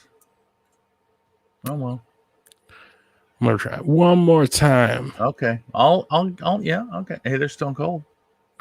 By the way, I got my red velvet. Oh, wait, there you go. And stuff like that. But I don't want to hear ever again send him back to Africa or any shit like that. I don't know who said it. I don't mind you guys yelling at our wrestlers and stuff like that. But I don't want to hear ever again send him back to Africa or any shit like that. I don't know who said it. I don't want to put it this way. Whoever said it has an issue with me saying this. I don't know who said it. I heard it. Can text me at 619-471-7904. Sort that shit out. But it ain't happening here. That's it. Enjoy the show. Yes, sir. Wow. I just thought that needed to be shared because you hear this shit at shows all the time. You hear it racially, and the other big one is you hear it with sex. You hear the things that these people yell at the female wrestlers at some of these shows is just so god awful. Pisses me off. I get so angry when I hear this stuff, and I don't understand why they think it's funny. I get like when you're in high school, I'm going to say something that's shocking because it's funny. Ha, ha, ha, ha. That's why, shock jock radios were so big back then, especially with those 18 to whatever 20 some year old demographic. But yeah, I'm a 38-year-old man, and you're literally yelling the stupidest shit at these women who are in here working their asses off to put on a show for you. And they're making peanuts. Yeah, compared to what they should make, considering they're throwing bodies on the line, even at these small little indie shows with 20 people there. You know what I mean? It's no reason that they needed to grade anybody for these things. So I just wanted to play that because I just, man, again, it was just like, it's nice to see someone stand up and say something, because that is something you see and hear at wrestling shows all the time, whether it's indie or AEW or WWE. There's always someone there. You know what I mean? Yeah. It's just stupid. But man, good on Danny, man. And like I said, that shows the class of operation he's running at the Monster Factory. So if anybody ever wanted to get into the world of wrestling and you're in the East Coast, or even if not, and you're willing to move and relocate to do it, check them out, Monster Factory. Well, you know what? We'll try to get Danny on the show here in the future too. That'd be great for sure. I think it'd be fantastic, and not only the fact that he takes a stand on something like this, but he's training these new talent the right way. Yeah, man. So very cool. Yeah, good on him, man. But yeah, otherwise, Fastlane Sunday. What do you want? Do you want to do any? Should we do a pre-show? If you want to. What time is? Although we did say we weren't going officially live on Twitch till Tuesday. Well, we can wait. I don't care. Or we can do one on the slide. I don't care. Just you let me know, because if you want to do it, I'll set it up and we'll do it. Well, show's at 6. Yeah, let's do it. Why not? We'll do let's do like a 4 o'clock. We'll do a 2-hour, and we'll cut off right when the show begins. Sounds like a winner to me. Y'all heard it first. And it'll be on Twitch exclusively. And which is where we'll be from now on. And so if you and the other thing again, if you are you're one of the first 50 people that subscribe to the channel, we're going to send out a magnetic logo that you can put on your car door or your lunchbox or your absolutely, Big Earn. You have and we'll get your information too. Hell yeah, Big Earn. And send you one out because you were in that big list there as well. But we appreciate it very, very much, all of you that have been watching, and we appreciate this huge support to start the show. Gosh, it just makes me tingly to think that we've been screwing up so bad doing it the way we've been doing it for so long. But better late than never, right? Yeah. Apparently, so on Sunday, Balls, we had a little test thing where it was apparently thanks, Balls, for this sub. Oh yeah, We'll get you a one of those magnets too when they come in. They're coming in. I think the 20, somewhere between the 24th and 27th of March, and we'll get everybody's address and we'll get them sent out to you. So we had a thing where I had a meltdown for like 45 minutes of 2 hours worth. And just because I couldn't get shit to work right, So I don't think you would have been that frustrated if it did, because their problem was it worked successfully for you, 2 nights before that? Yeah. Which I think that was the root of the frustration mainly, is because you had it working already. If just, that would have been your first time, I don't think you would have gotten as frustrated. I can't. Well, and I did a test with Corey too. Yeah. And everything worked fine the way that it was supposed to. And then all of a sudden this didn't work at all. And and the other part is I had just done that big, long marathon thing. I mean, literally I was streaming from this very same computer from 10 o'clock in the morning until 6 o'clock at night, never off once. And, now all of a sudden I can't do squat. So yeah, I had it. But anyway, so you and Wes got a show coming up, or not this week? No. Wes is currently in Puerto Rico, enjoying a little vacay. I don't remember if Red's with him or not, but I know he needed a break, so he left. He is going to be back for next week. I think he was planning on doing a 2-week trip, but he's got an Aces and Eights reunion that he's got to attend to, I think next week or the week after. So he's coming home for that. So I think next week we'll probably have our next episode. I know we're working on a few guests. So again, check it out. Facebook and YouTube right now, the Briscoe and Big A Show, me and Wes Briscoe from TNA and WWE, as well as you can follow us on Twitter, Facebook, Instagram, and then VOC Nation has the VOCNation.com for the audio versions of the Briscoe and Big A Show. They have them exclusively on there. Yeah, man. And like I said, we're trying to get some more stuff going. It's been, dude, things have just been, I do. It's just been a hell of a year. So we're trying to get back. We're going to get going. Waterloo's coming up and it's feeling real. We got our hotel booked, JR. So, that's something. Do I have to get a pass for that? Yeah, I have to get a pass for that. No. I can't remember if you were going to get them all. No. I can I can get it for you. When I get it, I'll let you know. Just Venmo me your money, and I can get it for you. No big deal. Gotta wait till AMC squeezes. So yeah, and I'm not. To be honest, I'm gonna wait a little bit longer before I buy the pass. Yeah, the hotel has free cancellation, so that's why I was like, frick it, let's just get it. Oh yeah. But I mean, we'll have our live show there. We've already announced that we're going to do our live 3rd year anniversary show at the Hall of Fame. It's going to be part of the events of the weekend. Our only advertised guest for that anniversary show is the lovely Red Velvet, since she's going to be there. Why wouldn't we have her on the show with us live?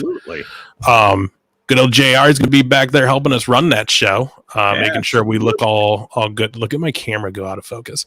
I've got to figure that out. You're going to make sure that doesn't happen on our live anniversary show at the Hall of Fame. Oh, yeah. And we're planning on one more guest, but until it's confirmed, we're not going to announce any of that. So that makes sense. But yeah, man, get your tickets. National Wrestling Hall of Fame in Waterloo, Iowa. It is the Lou Thez, George Tragu's Lou Thez Hall of Fame induction weekend. So, and again, advertised already. Mark Henry, Trish Stratus, JJ Dillon, Thunderbolt Patterson, Jerry Briscoe, Wes Briscoe, Red Velvet, Brian Pillman Jr., Colt Cabana. Of course, all the great stars at IPW, Impact Pro Wrestling out of Iowa, are all going to be there as well. Like our boy Malice, our boy from Shotgun Radio, Zach, is going to be there. Zachy T will be there. So we'll be, me and you are going to be busy because we're going to do some cross podcasts and we're going to do some live stuff. It's going to be a good weekend. So we're going to have a lot of fun. Yes. So I got us a big suite. So we have all the room. So we can set up like a little video cam and actually do some live streaming right there in the room. This will be the shit. It's going to be fun. Like we got a little kitchenette. Oh, so nice. So we can do a cooking show as well. How to cook drunken pizza. Yeah, that might happen. Without burning it. What happened last time? Last time we were there, I was out. It was me, Wes, our boy Dustin, who does some stuff for IPW and some other wrestling promotions in Iowa as far as commentary and ring announcing. Kurt Stallion, who is a new signee in WWE. Brian Pillman Jr. and one other gentleman. I'm sorry that I forgot your name, brother. But like we were all out. We all walked back to the hotel. Everybody was ready to go to bed, except those guys, Pillman Jr., Kurt Stallion, and the other dude, decided to walk to Hardee's because they were hungry and it's, late in the evenings. It's those hours. Yeah. They didn't realize how far Hardee's was, and they don't realize that walking around Waterloo that late at night, downtown Waterloo, not the best idea. Yeah. So it was an interesting story. I don't remember all of it, but there were some interesting things that happened on their walk and to and from Hardee's that night. So I hope they didn't hurt anybody. Well, Pillman's at AEW, Kurt's at WWE, so they made it all right. But man, it's always something. It's always fun. That same weekend, the first night I was there, I ended up hanging out with Lisa Marie Verone or Victoria or Tara, however you remember her, all night. Like, there was a group of us, and her and I were just kicking it, having a grand old time. Got pretty drunk that first night, actually. That doesn't happen a lot in my life anymore. Perfect. I was feeling that a little bit the next day. Even Wes came in that night and was just like, because he had a show. He was wrestling with IPW like 45 minutes away, and then they drove to Waterloo. Oh, wow. So when he got to the hotel, he was just like, well, you're messed up. And I was like, yeah, I am. Anyways, it's going to be a fun time. So make sure you guys check that out. We got some really great stuff on that Briscoe and Big Ace YouTube, though. You can check out my vlog. He's got a vlog coming up from him and Red going to Dynamite with her Shaq match. And you can check out the past episodes with, Heath Slater, Jerry Briscoe, Dr. Tom Pritchard, Chavo Guerrero. A lot of really good ones. Yeah, just incredible. I mean, man. Yeah, I think Matt Seidel has been the name of who might be the next guest, but don't quote me. Don't quote me. I won't quote. I don't ever quote you. I keep that shit to myself.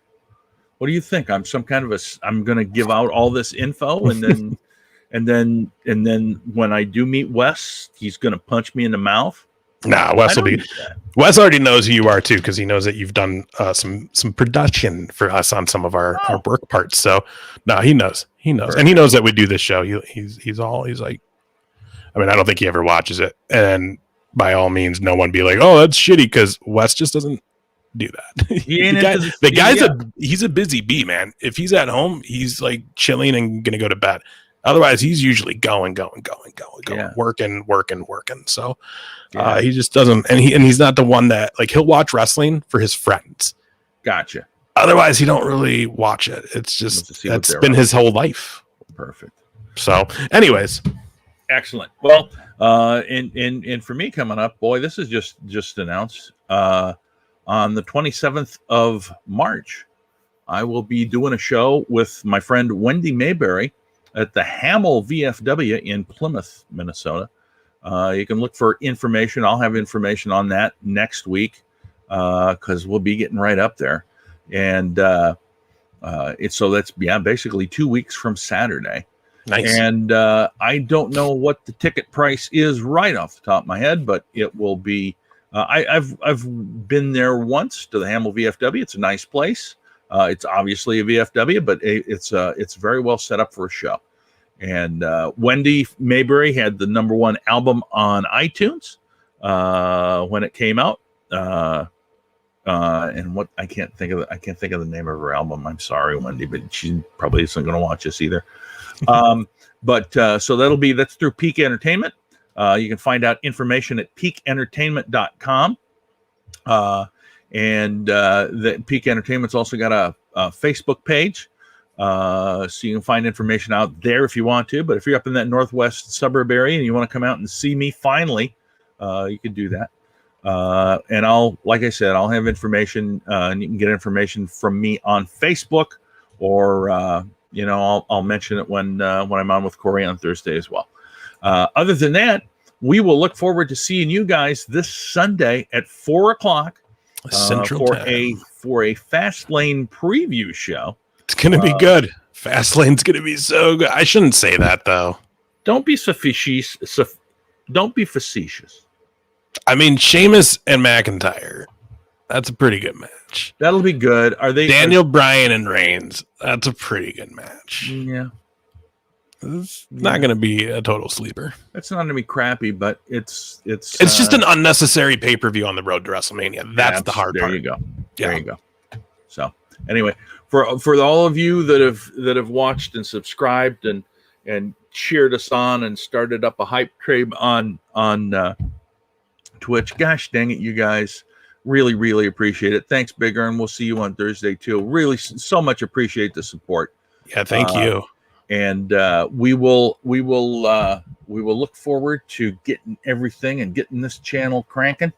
And we're gonna let us know. Like, if you're gonna watch, let us know what you want us to do. We've been throwing ideas around of other cool stuff to do. We've been talking about maybe doing some games with some of our people, live streaming that and just having some fun. Like, there's something you think we should be doing, and it'd be fun. Let's do it. We're gonna. If you guys remember that Corey and I used to do lists, Ace and I are gonna do. We're gonna have one, and maybe we can do it on a day that Corey is available. And we're just gonna have a list show, and it's just gonna be a list and nothing else. So we'll. But I mean, we've got a lot of ideas, and just being able to do it on Twitch and function a little bit better than we do now is going to make everything that much neater. And cooler and yummier and everything. Thanks, Rusty. I know. I love the cream of the crop. Oh, yeah. It's the cream of the crop. Oh, yeah, Miss Elizabeth. Oh, yeah. Anyway. All right, you guys. Take care of yourselves. I will see you on Thursday. And track Ace down on social media at Ace for Life. At Big Ace #4 Life on Twitter. You get me on there. That's about the only social media I actually interact with. That's all you need. And it's also listed on the Twitch page. So boom. Take care, everybody. Bye-bye.